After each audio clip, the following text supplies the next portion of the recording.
Hello, my name is Stacy. Welcome to the Wild Yarrow Apothecaries podcast, where we focus mainly on herbalism, but we also talk about all things holistic health. So grab a cup of herbal tea and enjoy the show.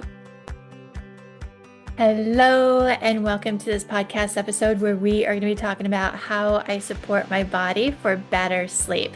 And before we get any further, I do want to give that my disclaimer that I am not a medical professional. This is all for educational purposes only. And so, yeah, all right. So, the first thing I want to talk about, I feel like is going to come off like I am bragging about myself, and that is not my intention. My intention is to brag about what living a holistic lifestyle has done for me. So, with that, I sleep like a baby. I sleep so well. I easily get 8 hours of sleep every night. And the more I get into holistic health, the more I heal my body, the deeper sleep I get. And this is something that I strongly believe that I have worked really hard on. Insomnia runs heavily in my family. So you can say genetically, I am prone to have insomnia, but I don't. And I'm really grateful for that. Also, I'm going through perimenopause, and I feel like many women who are going through perimenopause also experience insomnia, and I'm not. So, everything that I'm going to be telling you about in this episode, everything that I am discussing is stuff that I have done for my own health to really help me get a really good night's sleep. Now, there's only been a couple of times that I experienced insomnia, and they were very short-lived. I remember when I was 10. I saw a movie that scared me. I'm gonna make a full confession. Out of all the movies, like I'm shocked. Out of all the movies that have ever scared me, it was Roger Rabbit. For some reason, the bad guy in Roger Rabbit just freaked me out. And I saw that movie when I was 10 years old, and I had a hard time sleeping for like a few weeks because um, I was so afraid that the bad guy was in my room. And um, so, confession, like, I don't know why of all movies that was the one that freaked me out, but it did. But I experienced insomnia at that point, and then when I first developed anxiety, I didn't know it was anxiety. I thought it was other health conditions that really scared me, and I was terrified to fall asleep. And so during that time, I experienced some insomnia, but the rest of my life, I've never had insomnia. I've always have slept really well, except for up until about 9, 10 years ago, I was always a really light sleeper. I always slept really lightly, like anything would wake me up.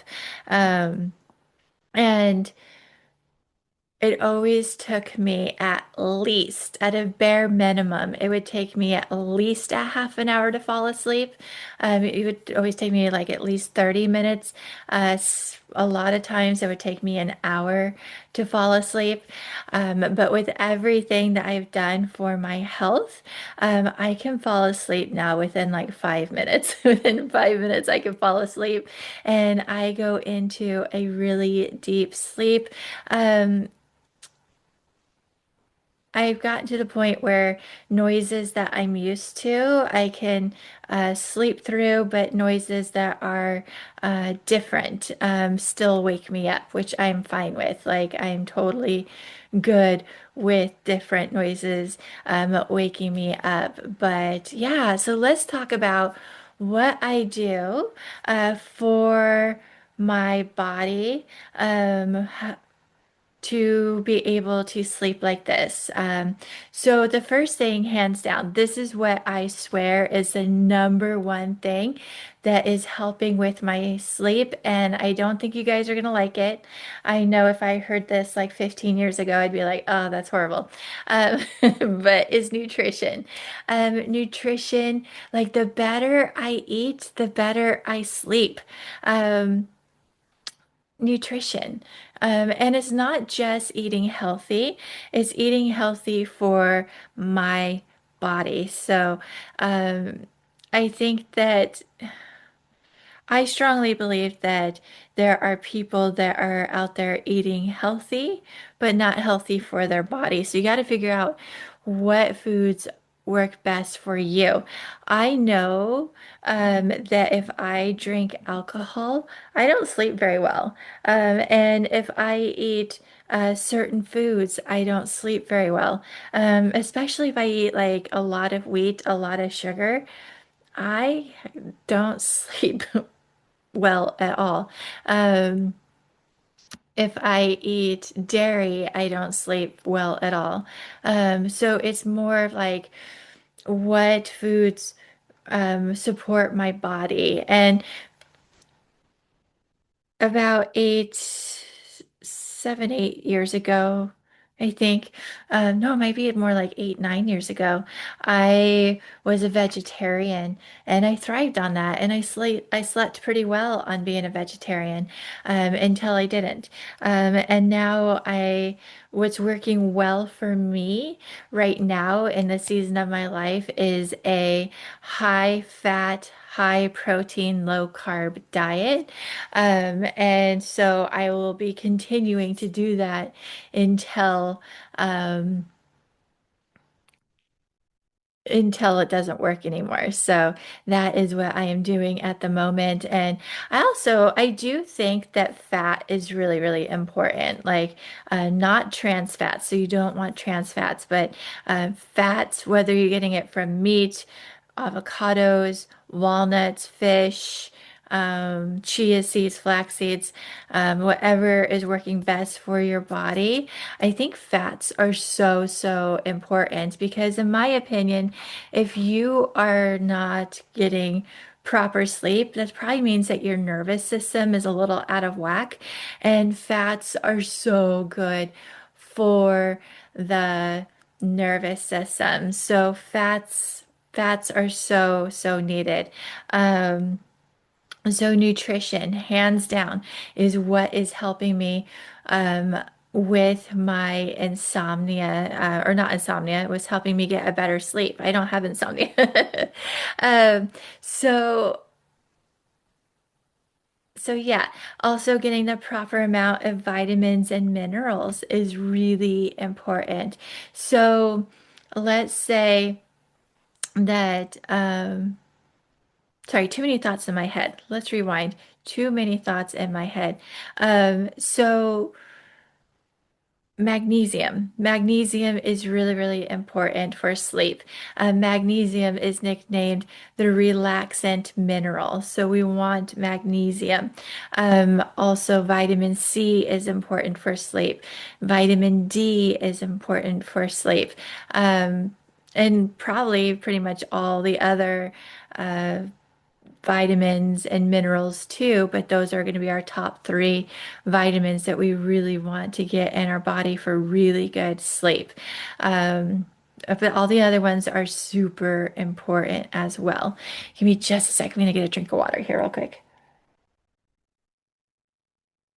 All right. So nutrition, big, big deal. Vitamins and minerals, big deal. All right, another thing that is really beneficial is movement. I have this theory that our bodies are always creating energy for us. And we might not feel it when we're stationary. I don't know why the human body does this, but it seems like when we're stationary, we don't really notice that our body is creating energy for us. But have you ever, like, once you get off your butt and get moving, have you ever been like, oh, now I can keep going and going and going? It's just getting off your butt and moving is like the hardest part. I don't know why that is, but I do believe that if you're not getting enough movement, this can definitely cause um, insomnia. Like our bodies need movement. We need to move. We need to yeah, our bodies were not meant for a stationary lifestyle. So movement is so important. And it's also really good mood boosting. I say that movement is like my Xanax, it's like my MJ. Uh, it just puts me in a much better mood. So, so yeah. All right, so the next thing that really helps is meditation. There are so many misconceptions when it comes to meditation, and I believe it was 2 episodes ago, I talked all about the misconceptions when it comes to meditation, so you can go check out that episode. But meditation has been a game changer, and I never clear my mind. I never clear my mind, but I swear like I'm a person that has a very overactive mind, and a lot of times I feel like that where they t say, that my your mind is like you have like 10 tabs up on your screen, that kind of thing. I feel like meditation helps me go from having like 10 thoughts to like 5 thoughts, so it narrows it down. It just really helps with narrowing down the thoughts, calming down the thoughts. I don't know about you, but when I experience insomnia, it's because I have too many thoughts going on in my mind. And like my mind just won't shut up. And so uh, having meditation, just kind of calming my mind, is a really beneficial thing. That breathing also helps because when you're meditating, you're breathing through your belly and you're breathing deep. So you're doing deep belly breaths. If you're breathing shallow and fast, this sends a signal to your amygdala saying, warning, warning, we're in danger. And so your body thinks that you're in danger. But if you do deep belly breaths, this will actually send a signal to your amygdala saying all is safe, all is good. And so meditation is just so amazing, especially with um, the deep breaths is just so good. Another thing that I do is journaling. I think journaling has been like a major game changer as well. I actually didn't start consistently journaling until like 2 years ago. 2 years ago this month is when I started really consistently journaling, and I wish I would have started sooner. The reason I didn't do it sooner was because I kept trying to journal the way that people were recommending me to journal. Like journal like other people are going to read it. And journal with a pen because whatever you write, just mean it. I don't know why. My a little quirk I have, I cannot journal with a pen. I don't know why. I have to journal with a pencil. So I journal with a pencil, and um, this has been a game changer, but also I don't journal like other people are reading it. Like I never want to go back to read my journaling. That's not the purpose of my journaling.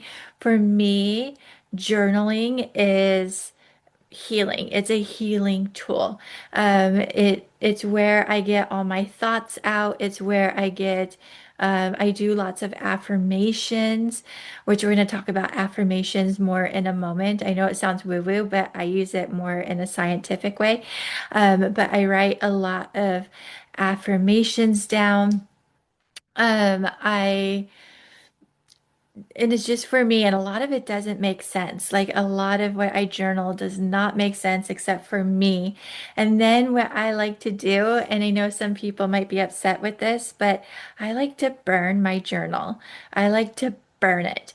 And in my mind, symbolically, it's almost like my thoughts, my healing thoughts, my negative thoughts, my tension is going up into the universe and infinity, like infinity into the universe. So that's what I always think when I journal. So that's how I do it. Now, I think that if you want to journal, you can make it your own. Do you want to write like other people are going to read it? Or do you want to do it like me, where it's a pure uh, healing? Um, Tool. Do you want to use a pencil? Do you want to use a pen? Do you want to use color pencils? Do you want to make it pretty? Journal however you want to, but journaling for me, I have learned a lot about myself, and I've done a lot of healing through journaling. You wouldn't think that that would be the case, but there's something about seeing your thoughts on paper that's like, whoa. It's like, wow, okay. Um, and one of the things that is really beneficial when it comes to journaling is doing a brain dump. So a brain dump is to take all of your thoughts that you have. Like if you just have way too many thoughts, if your mind is just like a jumbled mess, a brain dump is where you don't care if it's pretty or not. You don't care if you're using proper grammar. You don't care if you're spelling words correctly. You just get all your thoughts down on a paper. And there's something about that that is just so beneficial. And it's just so helpful to get all your thoughts down on paper. And it's just so healing. So journaling has been a game changer and just really helping me to get a lot of my thoughts out, but also organize my thoughts and to really like heal a lot of my thoughts and to really learn about myself. And I think it's really therapeutic for the nervous system. So yeah, so let's talk about affirmations. So this is something that I have been working a lot on within the last year. So you can make affirmations woo-woo if you want to. Um, and I love woo-woo stuff. I love woo-woo stuff, but I also like to look at how can this be woo-woo and scientific. Like I like to know both sides. And I know that kind of defeats the purpose of woo-woo, but I feel like there's a time and place for both. But I like to, no, let's say it this way. Um, I am in awe of the human brain. Like, I nerd out about the human brain. The human brain just amazes me. I don't know how the human brain does what it does, but it is just like, it is amazing to me. But I do believe that the brain believes whatever we tell it. So if we tell the brain over and over and over again, I'm sick, I'm sick, I'm sick, I'm sick. Guess what? You're sick. If you tell the brain over and over again, I'm stressed, I'm stressed, I'm stressed, I'm stressed, guess what? You're gonna be stressed. But and I'm not trying to tell you to fake it till you make it. Pick things out of your pick true things. So for me, a lot of affirmations I do are like, I am healthy. I am healthy. Because guess what? I am healthy. So, but sometimes I forget that I'm healthy. Sometimes I forget. And so it's like, oh yeah, I'm healthy. I'm healthy. I'm healthy. I'm healthy. I'm healthy.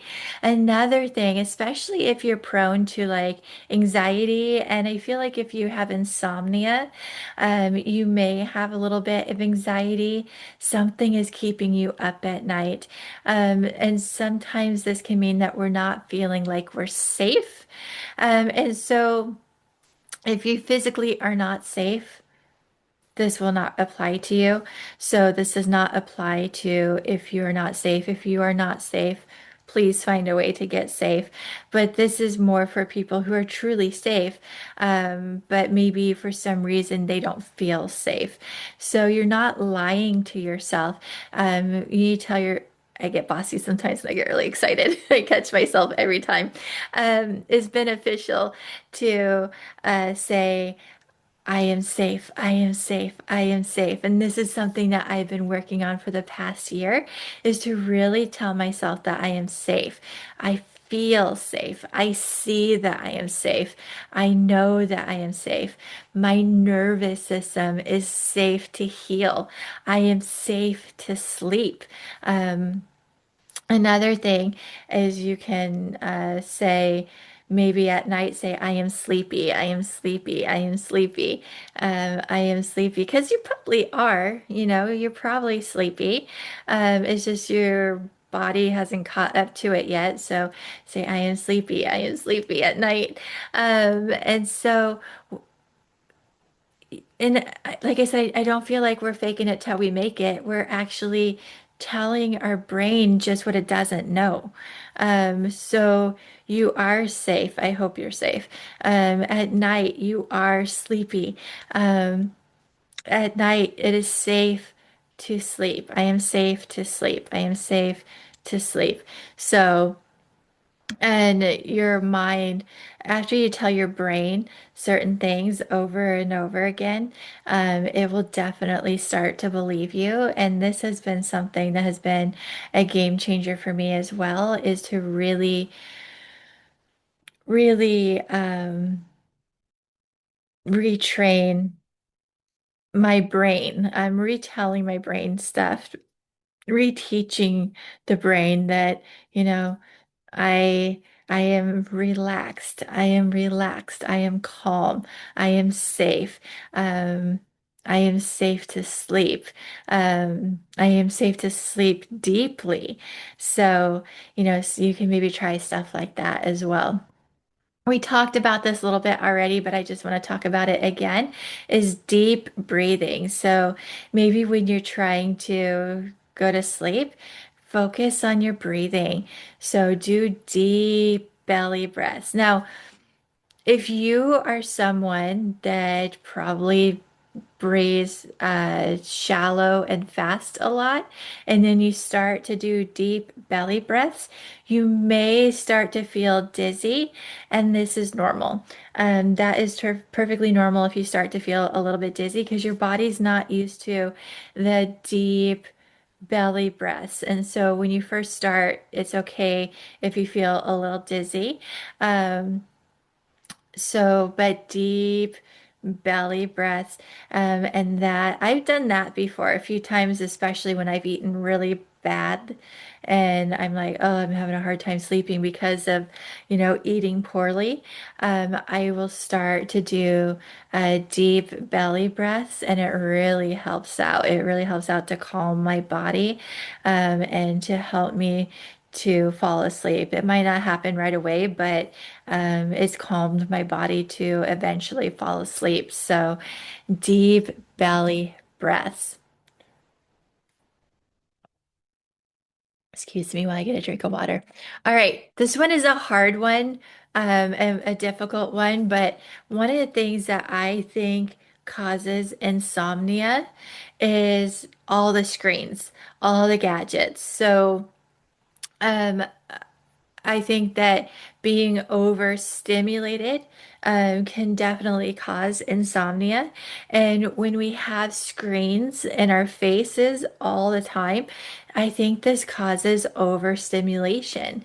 So just think about it. You're on your phone constantly, you're scrolling through social media, and you have all of these lights that are flashing, flashing, flashing in your face. You have all this noise in your ear constantly.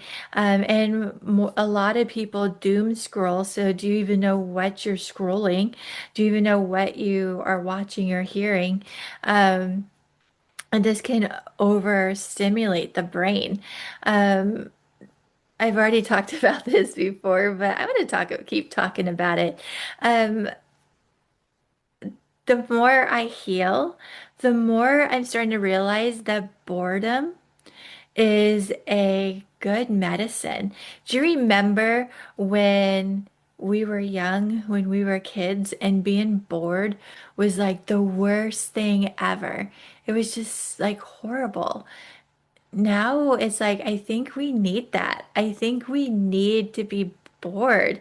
Um, and if we're constantly overstimulated all the time, and not being bored all the time, this can overstimulate the body, and overstimulating bodies can cause insomnia.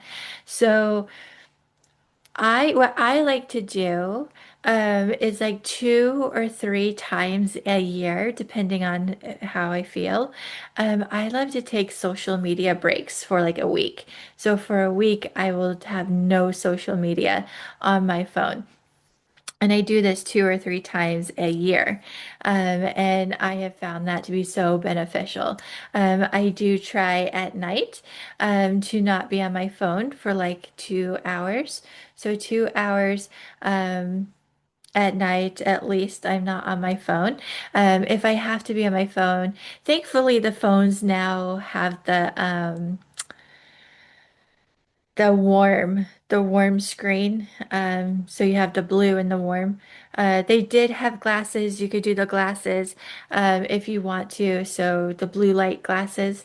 Um, but a lot of technology now is making it to where it's not producing that blue light. But I still think, even with the warm, um, all that all the flashing lights, all the noises in your ears can definitely cause overstimulation. So I think it's a really good idea just to maybe the last 2 hours before you go to sleep to not be on your phone. Um, and then yeah, take a break here and there. This doesn't really have anything to do with insomnia, but I still think it's important to talk about is have have you ever, like, do you ever get like the best ideas like in the car or in the shower? There's a good reason for that. It's because you're giving your brain a break. You're giving your brain a break to actually be able to have a thought. And um, so yeah. Um, Also work with your circadian rhythm. This is how I work with my circadian rhythm. Um, Thankfully, in my house, a lot of my lights have they're on dimmer switches. So, and I also went and bought several low watt lamps.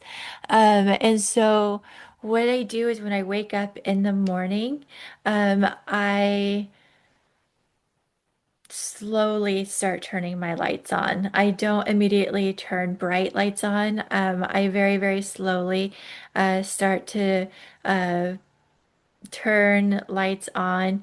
And then I open up all my blinds and curtains and I start letting some light in that way. And light comes into my, oh, and I should say that I do wake up before the sun is up, but um, I don't allow light to abruptly come in. I know this sounds silly, but I do have night lights in my bathrooms, but and that helps when I have to get up in the middle of the night to use the restroom. But I do want a little bit more light in the morning. Um, and so I have a low watt lamp in my bathroom. And I will turn that on in the morning. And do my stuff in the morning. Now, when I do decide to, okay, I want to put like mascara on, I will turn the main light on because I don't want to poke myself in the eye or anything like that. But I do that. And then, like I said, just slowly allow light to come in. Now, I should go outside every morning, but I get cold really easily, and it's cold. And also, this time of year, we get a lot of rain, and I don't want to hang out outside in the morning in the rain. So, um, but in the spring and summertime, I do like to go outside in the morning and get a lot of sun in the morning. Um, and then at night, I do everything in reverse. I do everything in reverse. So I start to slowly turn lights down. And by the time, like a half an hour before I go to sleep, my house is pretty dim.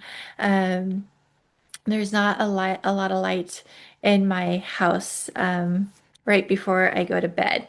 And I swear that that helps out so much. And I also have a lamp in my kitchen, a low watt lamp. And so if I want to go in my kitchen at night for anything, I have that lamp. Um, s- so it's I don't have the bright kitchen lights on. So um, and normally at night I'm just going to go get water or something. So, I don't have to do major cooking or anything. So that really helps out. This is something that I feel like I should have talked about when I was talking about nutrition, but I want to talk about it again really quick. I want to kind of go back to the nutrition aspect again. I hear a lot of people say, "Oh, I need alcohol to sleep." I disagree with that. I think alcohol may be helping you fall asleep, but for the most part, I think people who use alcohol for sleeping, they are probably getting the worst sleep though. Like it's not good sleep. It's restless sleep. I want to know if you are actually feeling like you are um rested when you wake up? Do you feel rested when you wake up after drinking alcohol to go to sleep? Because I just, a lot of people I've talked to, they're like, yeah, I need alcohol to sleep. And I'm like, well, do you wake up feeling rested? And they're like, no. So I would try to find a different way to sleep um, besides alcohol. Also, try to limit your caffeine and sugar before you go to sleep. A lot of people, especially adults, um, they start to notice that caffeine after 3 o'clock keeps them up at night. So, um, I would limit your sugar and caffeine as well. All right, let's talk about herbs. I'm going to talk about herbs that are really good for insomnia. So, as much as I love herbs, I don't think they're going to fix all your problems. So, I would still try to do a lot of the stuff that I just talked about. But here are some herbs that can help you along with everything that I was talking about as well. So, let's talk about the gentle herbs first. So, let's talk about you have lavender, chamomile, oat straw, lemon balm. These are all herbs that would be beneficial. If you have a kid that is having insomnia, I would, like if I had a kid that had insomnia, I would try either chamomile or lemon balm for them because I think that those would be really beneficial. Now, really quick with lemon balm, if you have hypothyroidism or Hashimoto's, you do not want to take lemon balm because they conflict. But those are amazing herbs. My go-to herbs on the rare occasions that I can't sleep is going to be um, holy basil. Not holy basil, sorry, too many thoughts in my head again. Um, skullcap and passion flower. So skullcap and passion flower are my go-to herbs because they make me sleepy. Like they don't make everybody sleepy, but they make some people sleepy. And I'm one of those people that they make sleepy. So, skullcap and passion flower, they make me sleepy, but they also calm down an overactive mind. So that's one of the things I love about skullcap and passion flowers. They really help to calm down overactive minds. Now, if you need something a little bit stronger, you could do valerian or California poppy. Um, they are too much for me. I don't do California poppy and valerian just because no matter how small of a dose, they make me feel really, really groggy when I wake up in the morning. And so I don't do valerian or California poppy, but um, those are herbs that you can do. Now, if you're having trouble, um, sleeping because of maybe night sweats or hot flashes, my go-to herb for that is sage. Sage is really good for night sweats and hot flashes, so you can try that. You can also try Vitex or Black Cohosh, but I prefer sage myself. And then I have this trick. I call it the holy basil trick.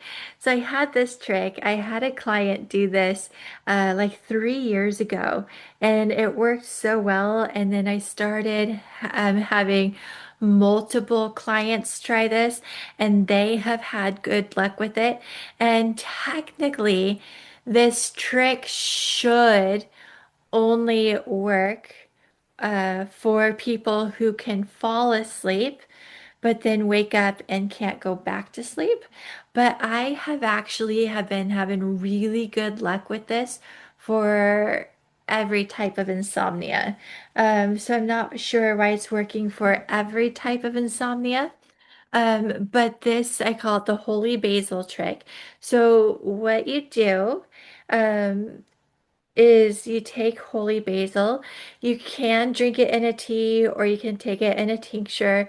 I personally prefer it in a tincture because I don't like to drink tea right before I go to bed because then I'm up having to go to the bathroom. So I usually will take something like uh, an herb at night in a tincture form, so I'm not up going to the bathroom at night. So um holy basil in a tea or a tincture. And what this does is sometimes, or a lot of times, when people have insomnia issues, it's something to do with the adrenal glands. So holy basil is a calming adaptogen. So it helps to um, calm the body down while repairing the adrenal glands. Now, let's say, for example, you get 5 hours of sleep every night. So holy basil isn't going to automatically make you sleep for 8 hours of sleep, but after taking it for a week, you may get up to 5.5 hours of sleep, and then after 2 weeks, you might get to like 6 hours of sleep. Now, what's really, really interesting is that everybody has told me that the holy basil only works roughly for about 6 weeks. And then people start experiencing insomnia again.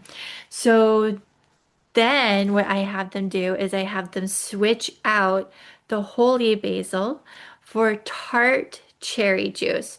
So you want to find tart cherry juice. You can find this at most of your grocery stores.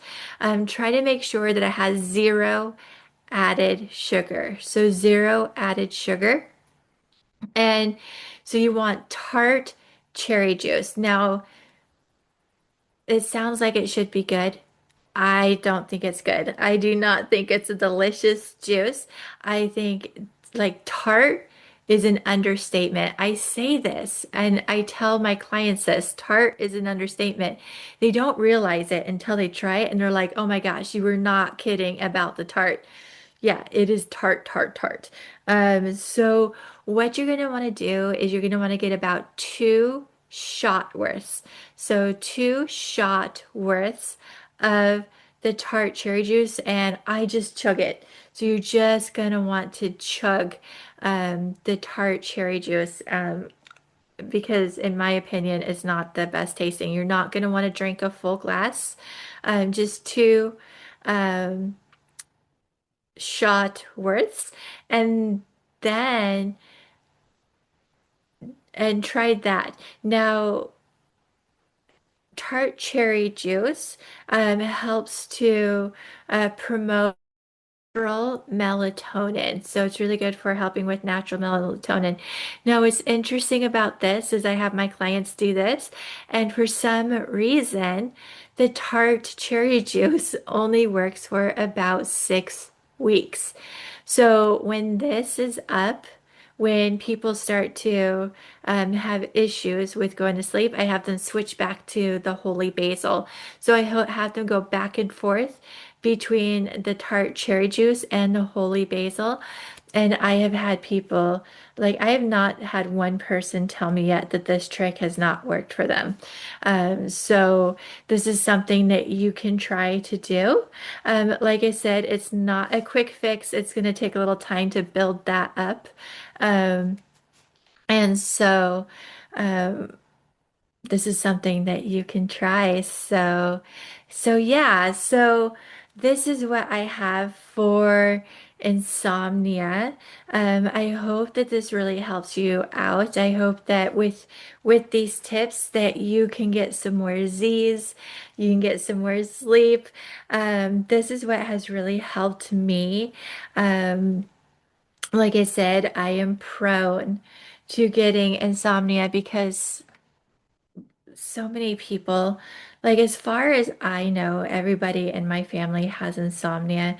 I don't know that for sure. Like I haven't asked everybody, but everybody I've talked to in my family has insomnia. And also I'm going through perimenopause, and perimenopause, one of the main symptoms for perimenopause is insomnia, and I'm over here sleeping 8 hours of sleep at night, every night. Well, I should say 99% of the time I am sleeping 8 hours of sleep, and I love it. I love my sleep. Sleep and me are best friends, and I want it to stay that way. And so I do anything and everything that I can do to keep my sleep, to be able to sleep every night soundly, deeply.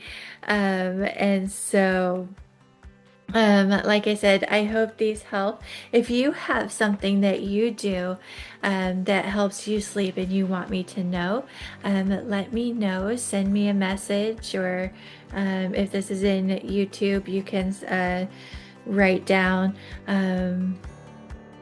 type down in the YouTube. But yeah, so those are my tips and herbs for helping the body get better sleep at night. And so let me know if you have any questions. I hope you have a great day. And yeah, all right, guys, bye. I hope you loved this episode. If you did, please make sure to follow Wild Yarrow Apothecaries podcast on your favorite podcast platform and leave me a review. Do you want to hear more about this episode? Join our Herb of the Month membership, where I add a bonus part of this episode. In this membership, we also have a lot of PDF files, a lot of videos, and every 3 months that you are a member, I send you 3 herbs, and there's so many more benefits. Come check it out. Come nerd out with us. And thank you for listening to the Wild Yarrow Apothecaries podcast, and have a great day.